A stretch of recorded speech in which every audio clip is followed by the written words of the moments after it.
안녕하세요. 타누키상입니다. 다들 이런 경험 있지 않으신가요? 영어를 10년 넘게 공부를 해왔음에도 외국인을 막상 만나면 입이 떨어지지 않는 경험. 제가 일본어를 오랫동안 공부하고도 딱 그런 상황이었거든요. 오늘은 그 이유가 뭔지, 그리고 어떻게 하면 당당하게 일본어로 이야기를 할 수 있을지 제 경험을 바탕으로 솔직하게 말씀드려 보겠습니다. 저는 2013년부터 일본어를 독학을 시작을 해서 2021년 12월 JLPT N1 시험에서 만점을 받았습니다. 그 이후로도 2026년인 지금까지 계속 일본어를 공부를 하고 있는데, 공부하는 과정에서 회화랑 관련해 이렇게 했으면 훨씬 좋았겠다 싶은 부분이 정말 많았어요. 오늘은 그 후배들과 제가 만약 초보자로 다시 돌아간다면 어떻게 공부할지까지 말씀드려 보겠습니다. 참고로 오늘 영상은 회화 실력 향상에 초점을 맞춰서 제 개인적인 생각을 이야기하는 것이기 때문에 절대 정답은 아니고요. 저는 오타쿠 베이스 없이 순수하게 일본어를 독학으로 처음 시작했다는 점도 참고해 주시면 감사하겠습니다. 그럼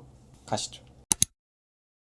첫 번째 후회는 발음을 너무 소홀히 했다는 점이에요. 저는 처음 시작했을 때 히라가나만 외우고 첫걸음책 앞부분에 있는 초금, 장음, 발음 같은 파트들을 전부 건너뛰고 진도를 먼저 나갔어요. 책에 보면 한국어로 발음을 어떻게 하면 되는지 다 적혀 있기 때문에 그냥 그걸 읽으면 되겠지 하고 넘어갔던 것 같아요. 그렇게 몇 년 동안 공부를 했던 결과는 한국인스러운 억양이 아주 강하게 배어있는 일본어였습니다. 발음이 뭐가 중요하냐 하시는 분들도 계신데 저는 생각이 좀 달라요.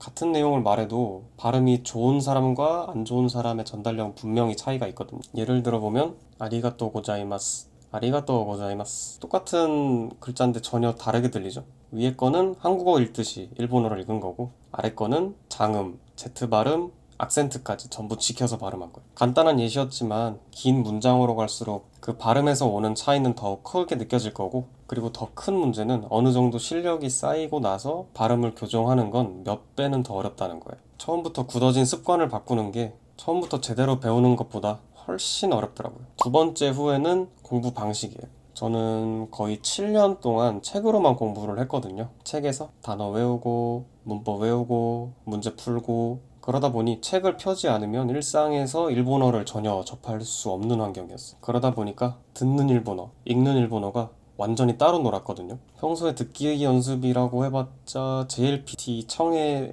연습하는 거, 그리고 몇 달에 한 번씩 한자어 나오기나 리갈 하이 같은 드라마 보는 거가 다였거든요. 이게 얼마나 치명적이었냐면은 2019년에 첫 일본 여행을 제가 갔었는데, 그때도 N1을 가지고 있던 상황이었어요. 근데 여행에서 스타벅스를 갔을 때 주문하고 결제하고 테이크아웃까지 하려고 했었는데, 그 일련의 말들을 제대로 하지를 못하고 어버버 하니까 점원이 되게 당황하면서 얘 뭐지? 싶은 표정으로 저를 봤던 게 아직도 생생히 기억에 나. 하고 싶은 말이 머릿속에 이만큼 있는데 그걸 입으로 꺼내는 데까지 시간이 너무 오래 걸리고, 또 상대가 뭔가를 말했을 때 그걸 내가 받아들이고 머릿속에서 해석하는데 시간이 너무 오래 걸리니까 대화가 스무스하게 이어질 수가 없었던 거죠. 그때 책으로 공부한 일본어랑 실전에서 말로 하는 일본어는 전혀 다른 거구나라는 거를 뼈저리게 느꼈습니다. 세 번째 후회는 앞에 거랑 이어지는 건데, 인풋은 많지만 아웃풋이 전혀 없었다는 거예요.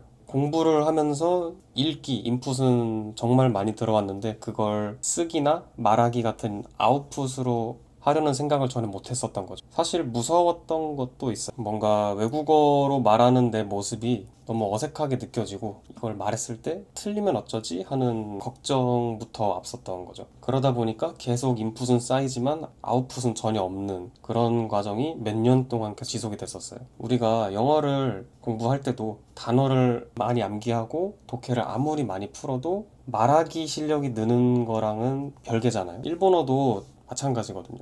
아무리 내가 단어와 문법을 많이 알고 있어도 그걸 입 밖으로 꺼내지 않으면 내 거가 전혀 안 돼요. 저는 이 사실을 너무 늦게 깨달았던 거죠. 지금부터는 제가 만약에 초보자 시절로 다시 돌아간다면 어떻게 할지 말씀드리겠습니다. 우선 첫 번째로는 발음부터 제대로 닦고 갈 거예요. 첫걸음책 맨 앞에 보면은 문자와 발음이라고 해가지고 히라가나, 가타카나, 타금, 반타금, 요음, 초금, 장음, 발음, 악센트 이렇게 나오는 파트 있잖아요. 이게 솔직히 처음 시작하는 입장에서는 외우기가 너무 귀찮거든요. 이제 히라가나 50음도 겨우 다 외웠는데 가타카나 50음도를 또 언제 외우고 있으며 초금, 장음 뭐 이런 알 수 없는 말들까지 이걸 언제 공부하고 있지? 막막하다고 생각이 들 수 있어요. 영어로 치면 소문자 이제 다 외웠는데 대문자는 또 언제 외워? 발음 기호는 또 뭐야? 약간 이런 느낌이. 근데 이 파트를 처음에 2주에서 한 달 이렇게 제대로 잡고 가야지 나중에 진도 나가는 것도 더 빨리 나갈 수 있고 발음하는 거에 있어서 기초를 제대로 다질 수가 있거든요. 맨 앞에 파트를 알고 가는 것과 모르고 가는 것. 처음에는 이렇게 작았던 차이가 시간이 갈수록 점점 벌어질 거예요. 그래서 저는 처음에 몇 주 문자와 발음 파트에 투자하는 게 앞으로 수년간의 공부에 큰 영향을 미칠 거라고 생각을 합니다. 두 번째는 공부와 습득을 구분해서 생각하는 거예요. 공부라고 하면 의도적으로 책상 앞에 앉아 책을 읽는 거라고 한다면 이 습득이라는 건 일상에서 자연스럽게 그 언어에 노출되는 거라고 생각하면 될 것 같아요. 우리가 태어나서 한국어를 배우는 방식, 그것이 이제 습득이라고 보면 될 것 같은데, 저라면 공부는 공부대로 하고, 일상에 자연스럽게 일본어를 접할 수 있는, 습득할 수 있는 장치들을 만들어 놓을 것 같아요. 예를 들면 집에 있는 물건들에 포스트잇을 붙여 놓는 거예요. 컴퓨터에는 파소콘, 냉장고에는 레조코, 화장실에는 토이렛 이렇게 붙여 놓는 거죠. 그렇게 하면 따로 외우지 않아도 매일 자연스럽게 내 눈에 이 단어들이 들어오니까 점점 내 머릿속에 단어들이 쌓이는 거죠. 그리고 일본어 듣기를 일상화하는 거예요. 여기서 핵심은 내가 좋아하는 분야를 많이 듣는 거예요. 좋아하는 일본 아이돌이 있다면 그 아이돌의 노래를 듣고 그 아이돌이 나온 인터뷰나 예능을 보는 거죠. 만약에 내가 요리를 좋아한다면 일본 사람이 말하면서 요리를 만드는 유튜브를 틀어놓는 거죠. 이게 처음에는 무슨 말인지 몰라도 괜찮아요. 알 수도 없고 알 필요도 없어요. 집안일을 하면서 우리가 TV 틀어놓잖아요. 그런 것처럼 집중을 하고 있지 않더라도 우리의 귀가 일본어의 리듬과 발음에 익숙해지도록 만드는 것이 목적이기 때문에 처음에는 그냥 틀어놓기만 하면 돼요. 이렇게 환경을 설정을 해놓으면은 내가 굳이 책상에서 책을 펴지 않더라도 일상에 일본어가 자연스럽게 스며들게 되거든요. 세 번째는 아웃풋의 비중을 높인다. 제가 봤을 땐 이게 가장 회화 실력 향상에 있어서 중요한 것 같아요. 듣기도 읽기도 결국은 인풋 활동이거든요. 이 들어온 것을 밖으로 꺼내지 않으면 이건 내 거가 될 수가 없어요. 그래서 저라면 이렇게 할 것 같아요. 첫 번째 아웃풋 중에 쓰기는 하루에 뭐 두세 문장이라도 일기를 써볼 것 같아요. 오늘은 뭘 먹었는지, 오늘의 날씨는 어떤지, 이런 간단한 거라도 괜찮아요.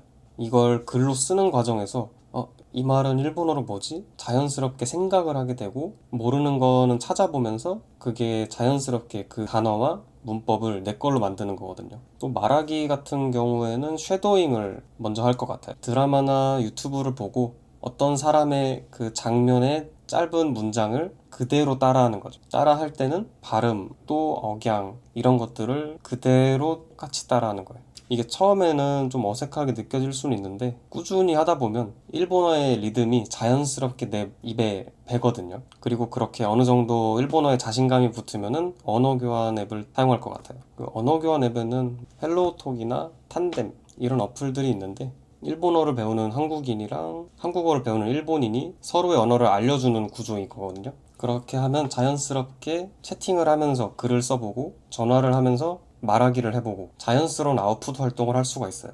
아니면은 내가 일기를 쓰다가 모르겠는 표현이 있으면 그 친구한테 물어볼 수도 있고 또 그 친구가 보내는 말을 읽고 듣고 인풋과 아웃풋이 같이 되는 거죠. 이렇게 앞서 말씀드렸던 세 가지를 모두 연결하면은 정말 큰 시너지가 날 거예요. 이쯤에서 정리해보자면 제가 추천하는 일본어 공부 루틴은 이렇게 돼요. 책으로 먼저 단어와 문법의 기초를 쌓고 드라마나 팟캐스트 등을 통해서 정갈한 일본어를 많이 듣고 그렇게 쌓인 인풋을 통해서 언어교환 앱을 통해서 일본인 친구에게 아웃풋을 많이 시도하는 것. 이 과정을 루틴화 시키면 자연스럽게 읽기, 듣기, 말하기, 쓰기가 전부 커버가 돼요. 처음부터 뭔가 완벽하게 할 필요는 전혀 없어요. 오늘 이 컴퓨터 앞에 포스트잇을 하나 붙이는 거, 일본 드라마를 찾아서 그 한 장면, 한 문장을 쉐도잉 해보는 거, 그리고 오늘 있었던 일 일기로 두세 문장 짧게 써보는 거. 이런 작은 것들이 쌓여가지고 어느 날 자연스럽게 일본어로 생각하고 말하는 게 가능해지는 날이 오거든요. 분명 여러분도 그 순간이 올 겁니다. 저도 그랬고요. 네, 그러면 오늘 영상은 여기서 마무리해 보도록 하겠습니다. 오늘 내용이 여러분의 일본어 공부에 조금이나마 도움이 되셨으면 좋겠고요. 영상이 도움이 되셨다면 좋아요와 구독 부탁드리고 혹시나 일본어 공부하시면서 궁금한 점이나 다루었으면 주제가 있으시다면 댓글로 남겨주세요. 영상 제작에 참고하도록 하겠습니다. 오늘도 행복한 하루 되시고 다음 시간에 만나요. 짠해.